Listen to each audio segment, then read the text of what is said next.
Hey YouTube, I'm Rosco. On today's episode, we will be showing you how to install a kitchen faucet. The faucet that we are using for an example is a Moen Adler. However, most single-handle kitchen faucets will install the same way. So even if this is not the faucet that you are trying to install, it will probably work something like this. Inside the box, you will find the instructions, but you won't need those because I'm going to show you how to install this thing. This is the mounting plate for a 3-hole setup. If you don't have a 3-hole setup, if you're going to use the single hole, you won't need that. This is the holster. For a 4-hole setup, this will go in the right hole. This is the nut that holds the faucet onto the sink. Inside the bag, you have the sprayer and the sprayer clip. This is the clip-in style, so it's easy to do. And then, of course, the faucet. And the faucet comes with the supply lines pre-connected. If you need longer supply lines, you'll have to purchase them separately. The first step for the install is to put the faucet through the mounting plate and then stick the supply lines down through the center of the 3 holes. Again, that 4th hole on the right is for the sprayer holster. When you slide the faucet down on there, the faucet sits in a little notch on that mounting plate, so make sure you get it all the way down onto the plate.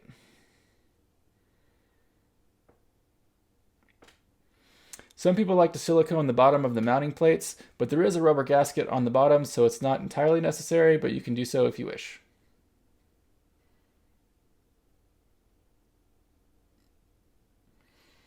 Next, you'll take the nut that slides up to the bottom of the faucet and run it up the supply lines, and you're going to tighten that on with your fingers.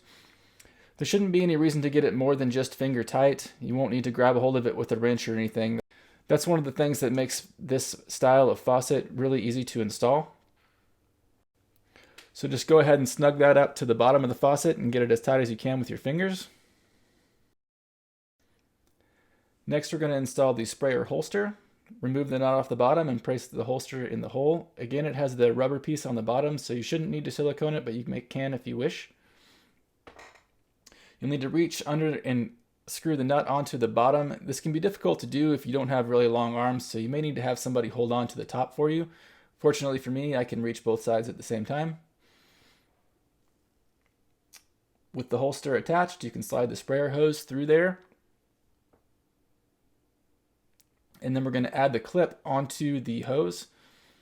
It just snaps onto the end, and then you'll shove the end of the sprayer hose up into the bottom of the faucet, like so. Be sure not to have the sprayer hose wrapped around anything down here, or you won't be able to pull the sprayer out the top. Now we're going to do the supply lines. The supply lines have rubber gaskets in them, so you shouldn't need any Teflon tape or pipe compound. The hot line has a tag on it that says hot, and it goes on the line on the left. If you don't know which line is your hot line, there is typically a dishwasher attached to the hot side. So we'll tighten these lines up finger tight first. And then we're going to want to get these on there pretty tight. So we're going to use a wrench to snug them up the rest of the way.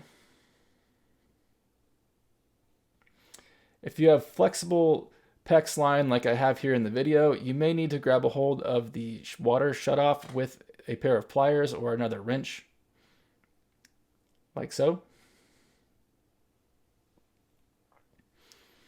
Now we can go ahead and turn the supply lines on. When you turn these shutoffs off and on, sometimes you'll have one that'll start to leak from the packing nut. This is a common issue. It's not a big deal. You'll see some drips coming off that hot line on the left. Just take a wrench and tighten that packing nut just behind the handle. It doesn't take much. You'll just need to tighten it about 1/8 of a turn.